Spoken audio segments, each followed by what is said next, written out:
Good afternoon guys. Ito po yung tanim ni Kuya Charling Pipino. Yan po. Ang variety mo ng kanyang pipino ay Ambassador. Ambassador po ng S-West. Yan po. Ito po ay pag wala pong gamit kaming balagan, ito po yung ginagawa namin sa lapag na katanim. Pagapang lang po sa lupa. Yan po. Siya ay nagsisimula na mamulaklak at mamunga. Yung pipino na to. Yan po. Ito po, yan po yung kanyang bunga. Sisibol pa lang po. Ayan po, magkasunod oh. Bunga at saka bunga. Yan magkasunod. Yan pa lang po yung magiging bunga. Ito po. Ito rin po yung mga bulaklak niya. Yan, nagsimula ng bulaklak. Ang pipino po ay sa hapon po namumulaklak at umaga. Pagdating po ng tanghali ay hindi po nabuka ang kanilang bulaklak. Sa umaga po at saka hapon lang po. Yan po. Yan nyo po makikita yung bulaklak ng pipino na nakabuka. Yan. Yan, nagsisimula pa lang po mamunga sa dulo, sa dulo na ng kanyang sanga. Ayan po. Guys, yung napapansin nyo po ay may mga itim pong, ito po ay tinutusok namin. Ito po ay palapa, dahon ng niyog. Tinutusok po namin bilang tanda. Kung sakali po ay kumapalanda mo, alam po ng magdidilig. Yan po nakatusok sa puno. Yan po. Yan po ang puno ng pipino. Yan.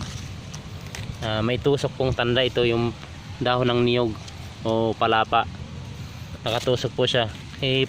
Pag kumapal po ang damo, ay alam namin ang puno kung saan bubuhos ng tubig at bubuhos ng kanyang fertilizer, pagpifertilizer. Ayan po. Ito po ay tinatanggal. Yung hindi po maiwasan sa pipino po yan. Naninilaw ang dahon sa bandang punan. Yan po ay dahong punang dahon. Yan po. Yan po ay hinawanan. Ayan po. Kanyang bunga. Ang ganitong bunga po ay binibilangan na lang namin ng 1 week bago i-harvest. Pag ganito nakalaki ang bunga. Yan po, magkakasunod po yan. Yan po. Ito naman ang kasunod na bunga. Ito pong dilaw na dahon ay tinatanggal po yan bandang punuan. Yan po. Yung tusok. Ganyan po yung itsura nila oh, pag may tusok ang puno. Para tanda kung sakaling damuhin o kumapalan damo ay alam kung saan bubuhos ng fertilizer at tubig sakaling diligin. Yan po. Ito pala may malaki na po. Ito pala may malaki na. Ayan, may malaki na oh. Ganda ng bunga. Yan po. Ang pinagkaiba po ng balag at saka pipi ng gapang, palatandaan po ng gapang ay maputi po ito, nakalapat sa lupa, medyo maputi yung nakalapat sa lupa. Ang balag po ay puro berde po yan, purong berde po pag balag. Pag gapang naman, palatandaan ay dapat maputi ito, tiyan, nakalapat sa lupa, ganyan po. Pag nakalapat maputi po, gawa ng hindi sisinagan ng araw yung ilalim. Pagbalag po ay berde, nasisinagan po sila ng araw at nakabitin lang po siya.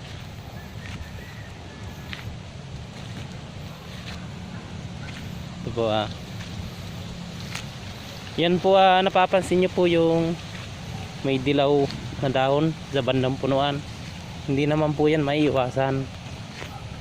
Hindi po yan punggos. So, yan po ay natural po sa pipino yan. Pero sa amin, kahit alam namin na hindi punggos, ay binubumba rin po namin o ini-sprayhan ng anti-punggos para po ay hindi magtuloy-tuloy ang dilaw ng kanyang dahon. Sariwa pa rin. Ito po ay pinupruning. Ito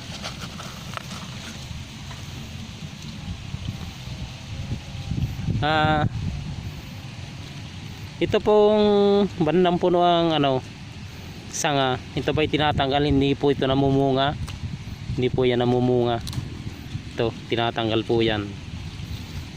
Pupurningin nyo po.